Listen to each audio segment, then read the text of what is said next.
In this video, I want to demonstrate how to make these 4 slider cores as shown here. So first I'm going to Control Tab back to my other part, and I'll look normal to this face.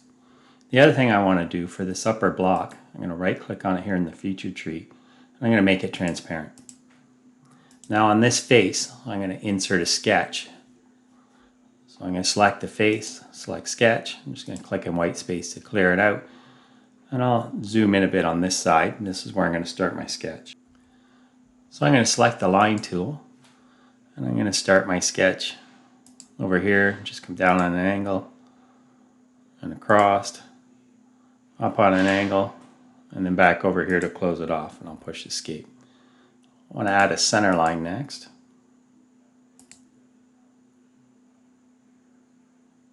To here. And I want these 2 angled sides to be symmetrical about the center line. So I'll add the symmetry mate. And I'm just going to zoom out. I'll use mouse gestures to activate Smart Dimension. And I'm going to dimension from the split line to the bottom of the sketch will be 0.073.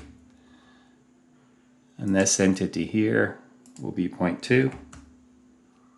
From this edge to this corner will be 1 1/8 inches.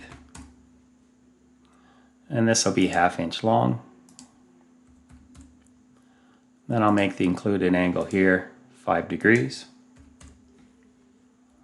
And my sketch is fully defined. I'm going to zoom in a bit, and I want to add some fillets. So I'm going to select fillet, set the size to 25 thou, and I'll fillet this corner and this corner. I'll right click to accept that, and I'll right click to exit fillet. I'm going to zoom out again to there, and I'm going to add one more center line over here. I'll push escape. So I'm going to tell I want to mirror entities. So I'm going to select mirror entities. I'll window select these entities. I'll right click and tell I want to mirror about this line, and right click to accept. So my sketch is fully defined. I'm going to go back to the isometric view. I'm going to right click and I'm going to exit the sketch. So if the sketch still highlighted, I'm going to go to the mold tools. I'm going to tell it this sketch will become a core.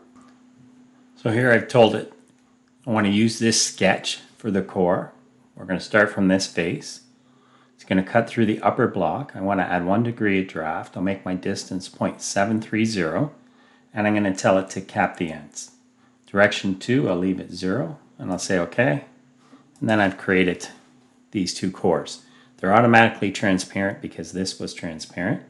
And we can see here we have a folder for 2 core bodies. I want to do the same thing on the other side. So I'm going to rotate around, and I'm going to look normal to this face. And I'm going to tell it I want to make a core from that face. It takes me into sketch mode. Just going to expand this core, select the sketch, and I'll convert the entities. Say OK. I'm going to rotate around and have a look at it. All the settings should be as they were before, and it looks good. I'll say OK, and I've created those cores. So next I'm going to come back to this part here. I'm going to right click on it, and I'm going to change the transparency back again. I'm just going to expand it first. I'm going to right click on it, and I'm going to turn the transparency back to solid. And I'm going to need to do the same for these core bodies if I want to see them. So I'm going to select it and tell it change transparency, and I'll do that again. And now I can see that core body, and I'll have to do this with each one. I'll change the transparency once, click on it again, and change it back and make it solid. Rotate around, right click on this core, tell it to change transparency, right click again, change transparency, and now it's back to showing.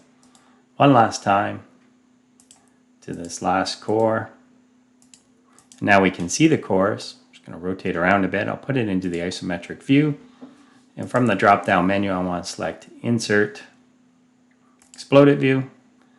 I'm going to take this top, and I'll drag it up. Then I'll take the bottom, I'll drag it down. Just going to zoom out a bit. Then I'll select these 2 cores, and I'll pull them this way. And then I'll select these 2 cores and pull them this way. And I'll say OK, and then I made the exploded view so we can clearly see all the cores and the 2 halves of my mold.